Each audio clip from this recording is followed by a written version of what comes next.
The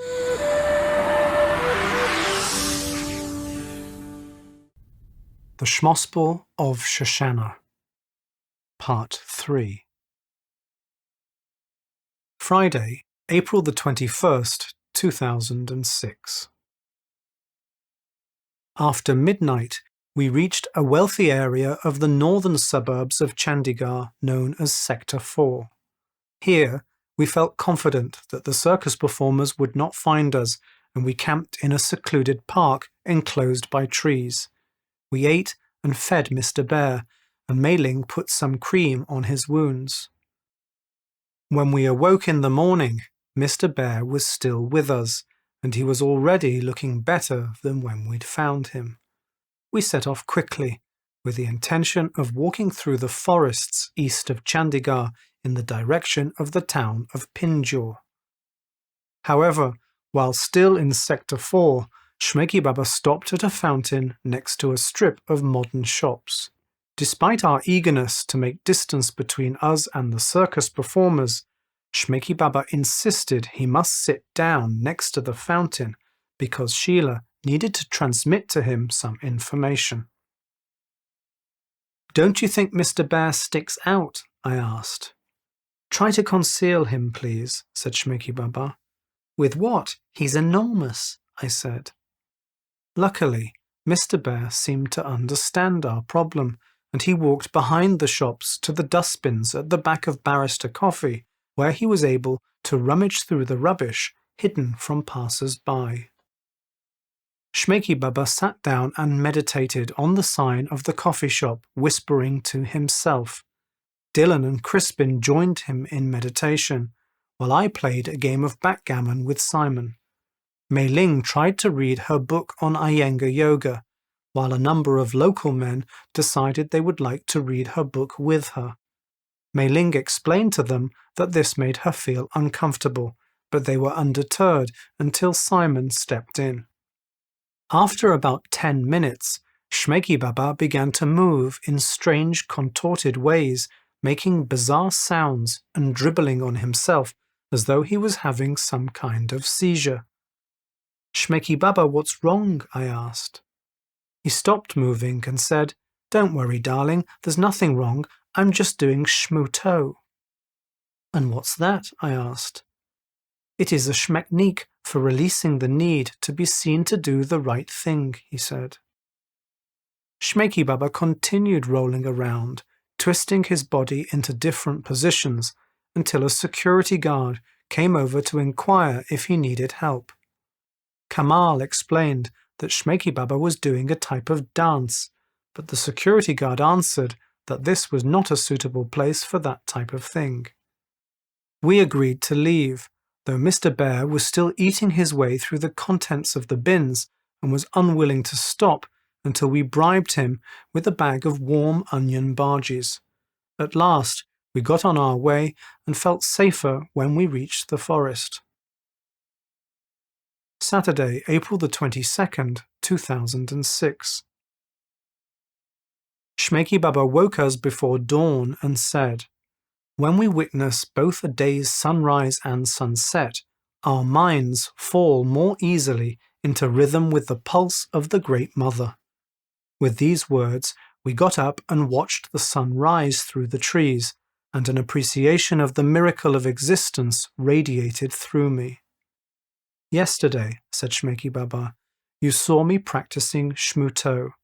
Today, before we start our walk, maybe we can practice a little together." Surprisingly, everyone was willing to give it a go. "Good," said Shmeiki Baba.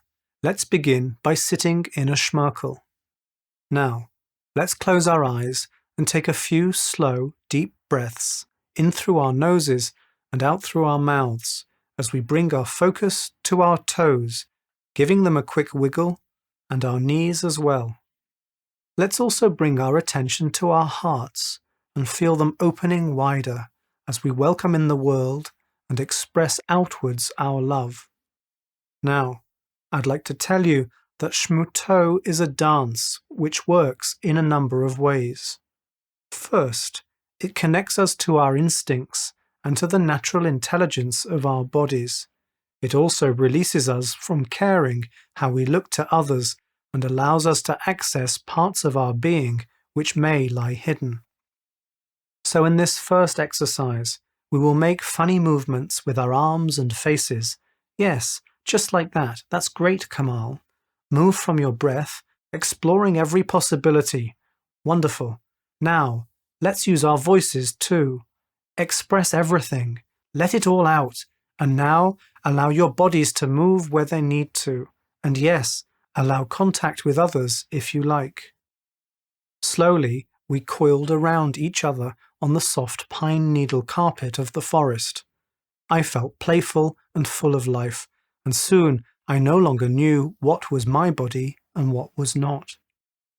After some time, Shmeiki Baba brought us back to this world, and after a quick breakfast of chai and banana porridge, we began to walk. In the afternoon, we reached Pinjore on the Kaushalya River, and we stopped at the dam to rest and watch the many birds. From here, we could also see what Dylan informed us were the Sivalik Hills. They are the foothills of the Himalayas, he said. Some children approached us and asked us about our bear. We explained that he was not our bear, he was his own bear, and he was choosing to walk with us. They stroked Mr. Bear, and he seemed so happy. We left the children with some pens and continued on our way, crossing into the state of Himachal Pradesh by the industrial town of Parwanu. There, we began a steep climb along forest roads in the direction of the village of Sanwara. As we made camp outside the village, Mr. Bear came to each of us in turn and touched us with his nose before casually walking off into the trees. As we watched him disappear, we sat savouring the tingle of nature which had touched us through him. Mei Ling asked if anyone had toilet paper, and it turned out everyone's was finished. Why not use water like most people here? Suggested Crispin. No way, said Mei Ling, and Shmeiki Baba asked, Can I ask you a personal question? Yeah, said Mei Ling. If you got shit on your face, would you wash it off or smear it off? He asked. I'd wash it off, she said. So why should it be any different with your bottom? He asked. Mei Ling had no answer, but still she was not convinced.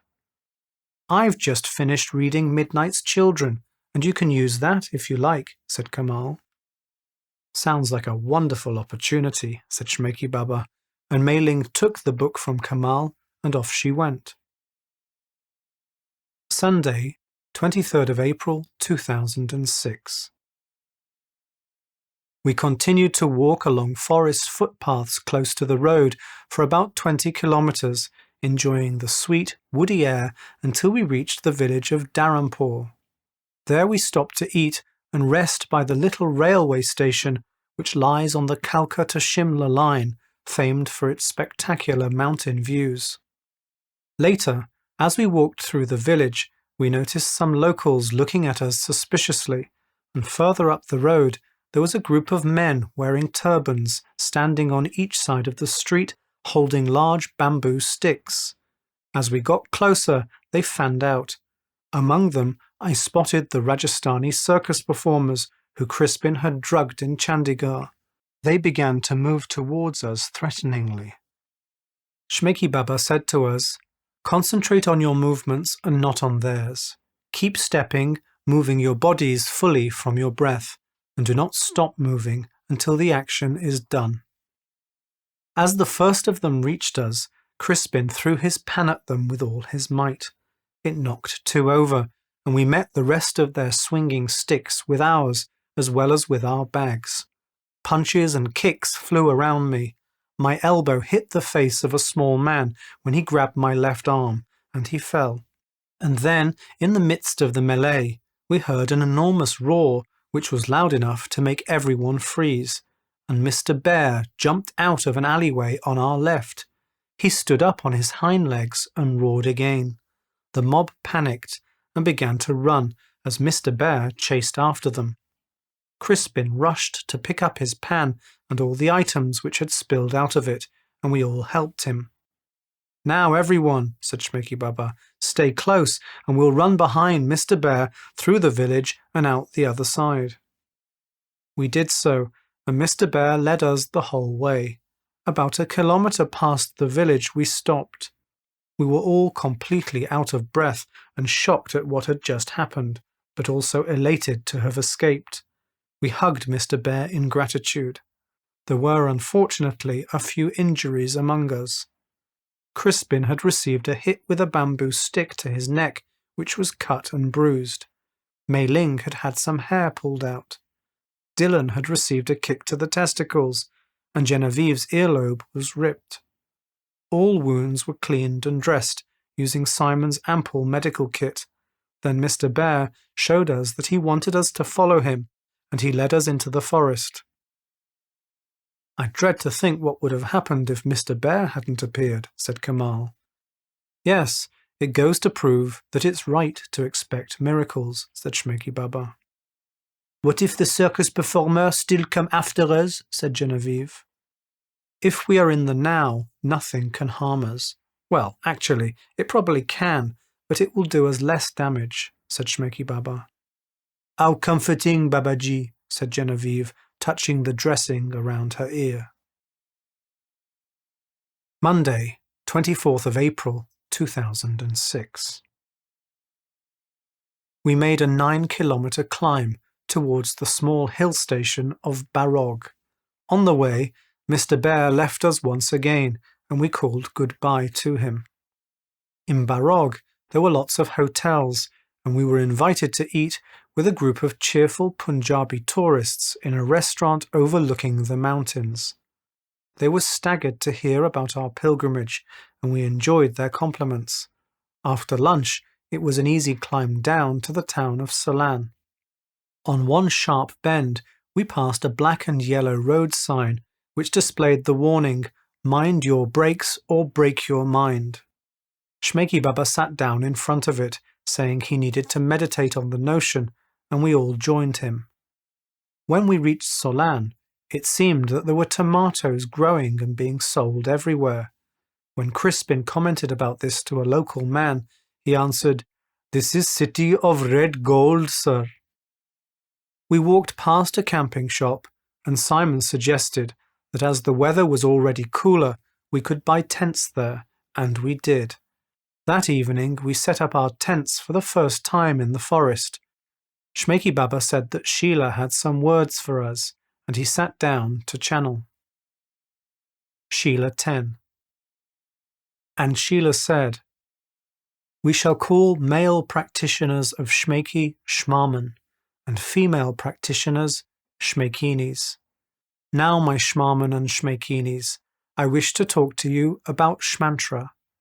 This is a tool to help you clearly voice your desires and boundaries, heal your emotional wounds, and allow your love to grow in power, and with it, your connection to the beyond. Shmaman and Shmeikinis, I want you to take turns saying what you truly desire from each other. You must risk being fully authentic. Give the true answer to whoever asks something from you. It may be a yes. It may be a no. It may be a maybe. It may be an ask me again some other time. Know that when you are authentic with your desires and your boundaries, you are doing the universe a favor. Shmaman, when you touch your Shmeikini, give full honor to the moment and focus purely on the sensations, whatever they are. Do not drive the process forward. Allow sensations to build slowly, without expectation, even if it feels mundane. Be present to your Shmeikini, contain her, give her space to open and to expand. Allow her to feel safe enough to let go and to resonate fully. And Shmeikinis, allow your Shmaman's love to fill you up. Let this love be spread outwards far beyond yourselves. Like this, you can heal not only each other, but also your world. Sheila fell silent, and Shmeiki Baba opened his eyes. Mei Ling asked, So, Shmantra is basically Tantra. More or less, said Shmeiki Baba. I thought that Tantra is Yantra plus Mantra, said Crispin. It is, but you might also say that Shmantra is Shmantra plus Shmantra, answered Shmeiki Baba. That doesn't make sense, said Mei Ling. Oh God, said Simon. Indeed, said Shmeiki Baba, taking me by the hand. I want to kiss you, he said. Go ahead, I said. We lay down, and he began to caress me. He breathed his life force through me, and pulses rose from my shmoni to the top of my head until we were totally unified. When we finally rested, I looked around at the others and saw that Mei Ling was being adored by Crispin and Dylan, while Genevieve was being loved by Simon and Kamal. It was a glorious sight. Tuesday, 25th of April, 2006. For the first time, we got up late, filled with the joys of the previous evening, and after eating a lazy breakfast, we packed up our tents and the rest of our belongings.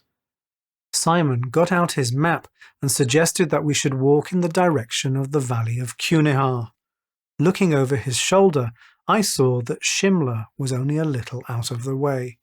I'd heard that it is a beautiful hill station, so I suggested we go via there, but Simon and Crispin objected to the detour. I said we could sleep a night in a decent hotel there and get some proper rest. Mei Ling and Genevieve agreed. Me too, said Shmeiki Baba. So Simon and Crispin accepted our desire to go via Shimla, and we continued our walk through forests of pine, Himalayan oak, and rhododendron until we reached Shoghi. There we made camp in the woodland by a stream, not far from the railway line, while macaque monkeys sat in the trees eyeing us. Once the sun had gone down, the weather became surprisingly cold. Lucky we brought the tents, said Mei Ling. To warm her hands, Genevieve got out from her bag a pair of elegant brown leather gloves.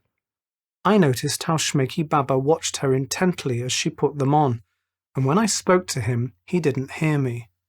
Genevieve also saw his fascination and said, Shmeiki Baba, I see you like my gloves.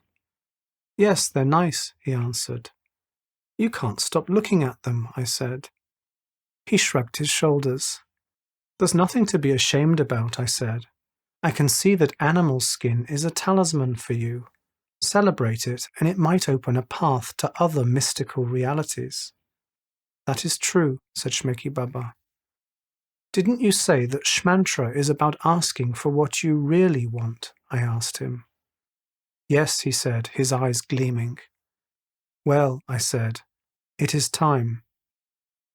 I would like you to borrow Genevieve's gloves, put them on, and beat me with a cane, he said. Mei Ling spat out her tea. Ah, said Genevieve, l'éducation anglaise. I turned to Genevieve and asked, Can I borrow your gloves, please? Yes, of course, she said. My hands are warm now. Slowly, she took off the gloves and passed them to me. Shmeiki Baba stared at me as I put them on.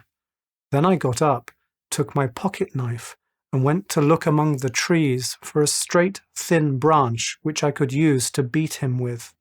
I found a flexible one about 1 meter long, which I knew would bite into his flesh like a whip. I cut it off the tree and removed its leaves and stems. Walking back toward Shmeiki Baba, I asked, Are you sure you're ready for this? Yes, he answered. I turned to the rest of the group and asked, Do you accept to be witnesses to the passion of the Baba? Simon asked what it was going to entail. I explained what I was about to do, and he said he preferred to go for a walk. The others were willing to witness it. Shmeiki Baba, I said, I am going to punish you for being ashamed of yourself. The pain is intended to purify you and will bring you into a state of self-acceptance. It will open your chakras, align your shmeridians, and help the Shmana flow through your shmadis. Yes, I know, you couldn't have said it better yourself. Now, take off your trousers and bend over this rock. He complained that the rock was cold. I ignored him and began to beat him across his bottom using the stick. After 4 strokes, he began to cry out and wriggle about. As I continued to beat him, I ordered him to remain still, but he was unable to, so I asked Genevieve and Mei Ling to take hold of his arms. They appreciated the significance of the task and agreed to help, so I was able to go on. And in my mind, I saw flashes of my father hitting me, and I contemplated the violence in my soul. After about 50 strokes, Shmeiki Baba stopped struggling and became still. I gave him a final 30, as hard as I could, to drive the lesson home. When I finished, my arm was tired, and there were purple bruises across his bottom, as well as streaks of blood which glistened in the firelight. I told Mei Ling and Genevieve they could let go of his arms, and I threw the rod into the fire. Shmeiki Baba remained lying over the rock. I put my climbing boot to his face, pointed to it, and he kissed it, and I offered him the hand which had beaten him, and he kissed it too. I sat down and allowed him to rest his face against my thigh. I felt his devotion as I stroked his hair, and I felt empowered that I had given him something that he seemed to need so much. I felt happy we had broken through some kind of barrier, but at the same time I also felt disappointment, because this man, who I esteemed so much, had somewhat crumbled in front of me. Shmeiki Baba looked at me, and I saw he understood my dilemma. While Crispin and Mei Ling began to prepare dinner, everyone was quiet. No one knew how the events of the evening would affect our group dynamic, and when Simon returned from his walk, he was confused by the change in atmosphere. Dylan explained, "Tonight, Simon, we have seen something powerful." Simon seemed unimpressed. Kamal said, "To me, it was as though Shmeiki Baba was being punished on behalf of man for all the crimes done to woman." "Absolutely," said Genevieve. "And how are you feeling, Shmeiki Baba?" asked Kamal. "My bottom hurts, but I feel wonderful. For me, it was some kind of deep emotional release," he said. Mei Ling asked Shmeiki Baba where he thought his fantasy to be beaten came from, and he answered, "I guess I've got mother issues." "You don't say," said Kamal. "Maybe I've got father issues too," said Shmeiki Baba. "Maybe we can just call it issues," said Dylan. "Yes," said Shmeiki Baba. "When I was a kid, punishment was unpredictable. Sometimes it involved the withdrawal of love, and sometimes it included violence. Maybe the warm afterglow of my mother's slaps gave me a sense of certainty and made me feel alive. Perhaps enjoying the pain was a type of coping strategy. A key event was when I was about 8. I remember my parents were angry with me, and my father shouted to my mother, "Enough of doing it your way, Sarah. We'll do it my way now." And he took off his belt and tried to hit me with it. At first, my mother threatened him that if he hit me with his belt, she would stab him with the kitchen knife which she was washing. He called her bluff and continued to try to hit me with his belt. I hid behind my mum, but feeling threatened by my father, she stood aside and did not protect me. I felt betrayed and ran out of the kitchen. My father jeered at me that I was a coward for running away, so I took a toy snake to fight back against him. In doing so, I realized that maybe I wasn't stronger than him after all, and I froze in the dining room and allowed him to beat me.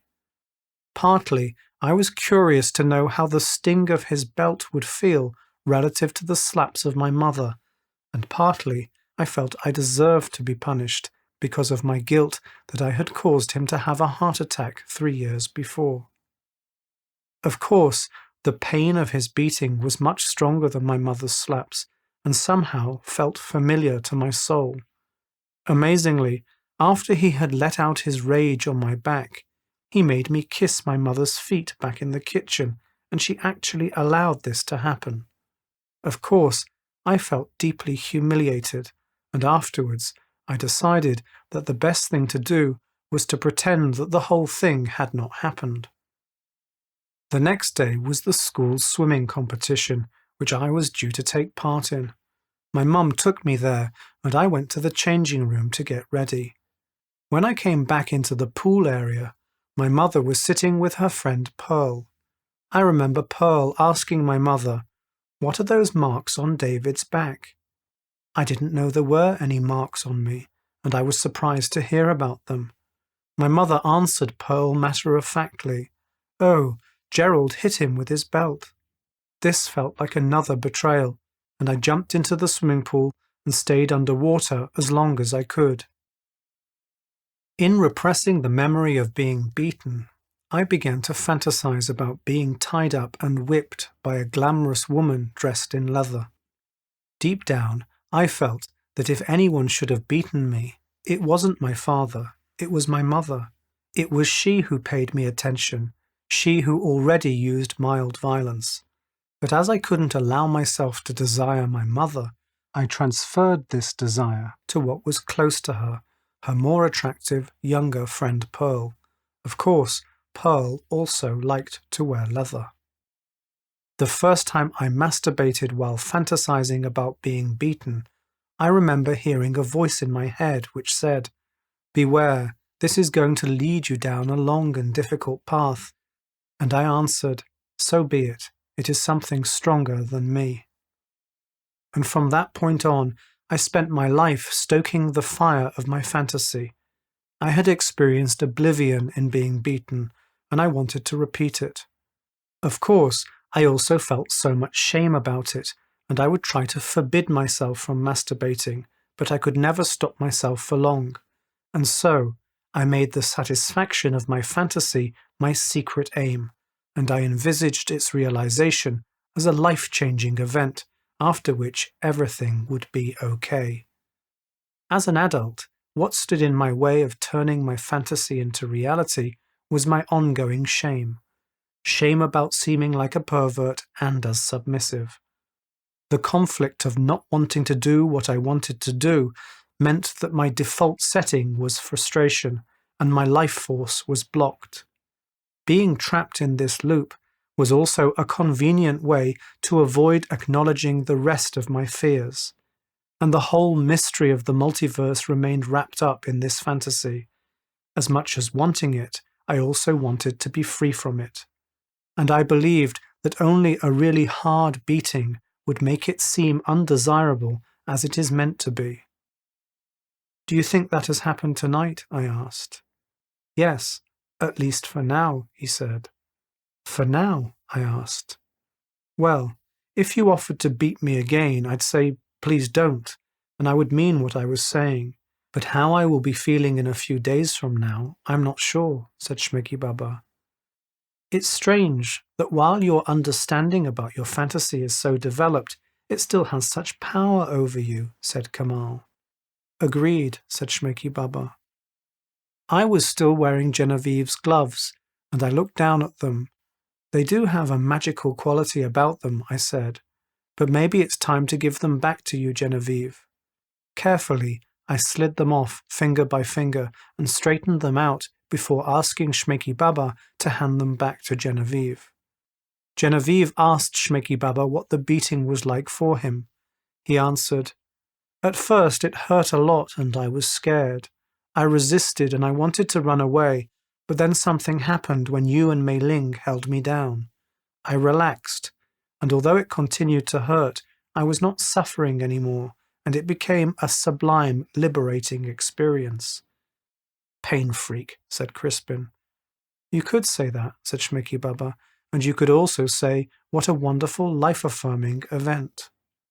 "What was it like for you?" Dylan asked me. "It's a big responsibility to hurt another person like that," I said.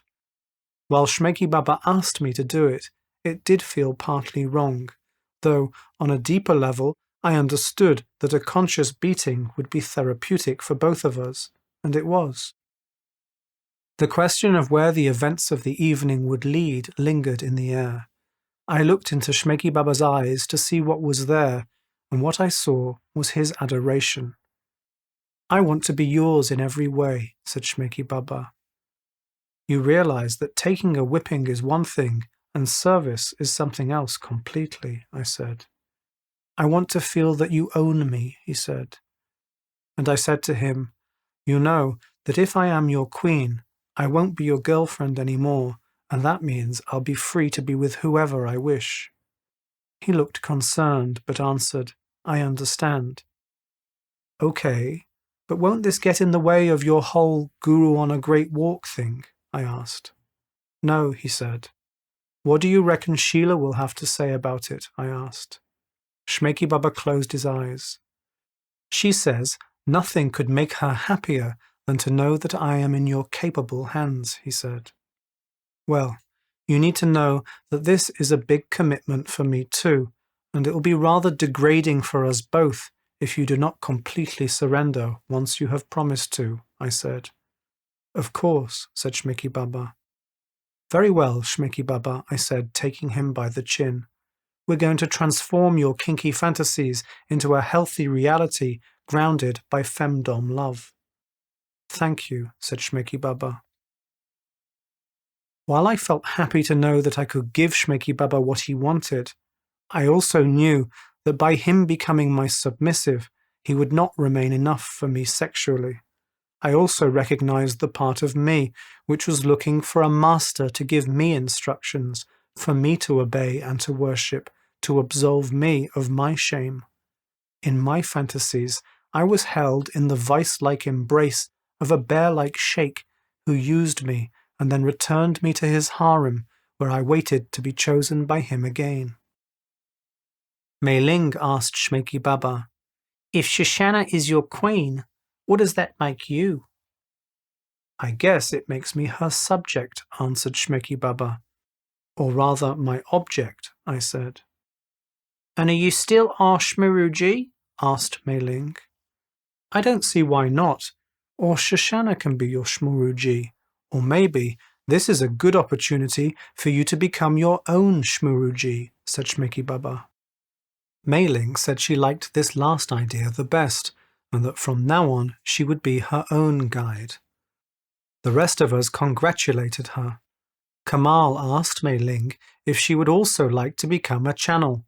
She said she would love to, but she didn't know how. "I don't think it's so difficult," said Simon. "Even my 3-year-old niece has a special friend who only she can see and hear." "Is that all you think channeling is?" asked Mei Ling. "No," said Simon. "I think channeling is an implicit agreement between one person giving advice and another wanting it, that the source of the advice comes from some supernatural place." "What purpose would that serve?" asked Dylan. "To make a safe and comfortable cushion between the source of the information and the recipient," said Simon. "Interesting theory," said Shmeiki Baba. After dinner, as we sat around the fire, I saw Dylan's desire to serve me too. I beckoned him with my finger. "Is there something you want, Dylan?" I asked. "Yes," he said. "I want to belong to you too." "Why me?" I asked. "I love you, I trust you, and I wish to worship you as my goddess," answered Dylan. "You don't hang about," said Shmeiki Baba. "Shush," I said to Shmeiki Baba. "Have you already forgotten our agreement?" "No, I haven't forgotten," said Shmeiki Baba. I turned back to Dylan and asked, "Do I have your permission to do with you as I wish?" "Yes," he answered. "Very well," I said. I knew this was going to be difficult for Shmeiki Baba, but he needed to serve me on my terms if I was to avoid becoming a tool of his fantasies. I asked Crispin if I could borrow his crystal chillum. "Do you need some charas to put in it?" he asked. "No need," I said. He passed me the chillum, and I took a small jar of coconut oil and some soap from my bag. Shmeiki Baba looked at me questioningly and was about to protest when I put my finger to my lips and he remained quiet. Away from the others, Dylan received his blessing with grace. Afterwards, I left him to re-purify the crystal chillum and returned to the group. Soon after, I went to bed cuddling Genevieve, with both Shmeiki Baba and Dylan lying at our feet. Wednesday, April the 26th, 2006. In the morning, I noticed that Shmeiki Baba was having difficulty sitting. I inspected his bottom and with my finger followed the purple lines made by the cane. I asked him to bring me some water and saw a flash of resentment on his face. "Are you already rebelling?" I asked, "and over something as simple as bringing me water?" "I guess I'm scared to finally get what I have been longing for," he said. "Well, get over it quickly if you want us to continue," I said. "Yes, Mom," he said. I promised to punish him severely if he did or said anything hurtful to Dylan, and I told him that I was also giving the job of transcribing Sheila's words to Dylan. Dylan was shy to receive the honor, but I insisted. As we prepared breakfast, I noticed that Kamal and Crispin were also showing devotion towards me. I suggested that they should offer their devotion to Genevieve and Mei Ling as well, which they were happy to do, and the women were also glad. Only Simon looked uncomfortable and gave me suspicious looks.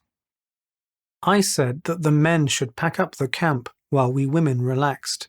They did so, and once everything was ready, we continued our climb for about 15 kilometers through unprecedented territory, with the men carrying our bags.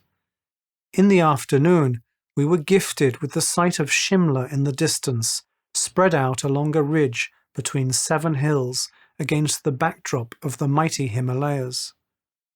And this brings us to the end of my Shmospel.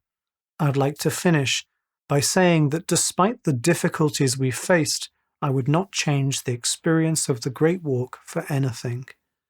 And Shmeiki Baba, well, we met each other on so many levels. In the kosher glint we share in our eyes, in our rebelliousness, in our traumas, and in some mysterious places we might never understand. Shmeiki Baba's hunger for truth and for healing was similar to my own. He showed me the courage to look into the depth of my shadow and to shine a light on whatever is there. In the years which have passed since the Great Walk, Shmeiki Baba and I have been to the highest highs and the lowest lows. Thankfully, we are still alive to tell the story.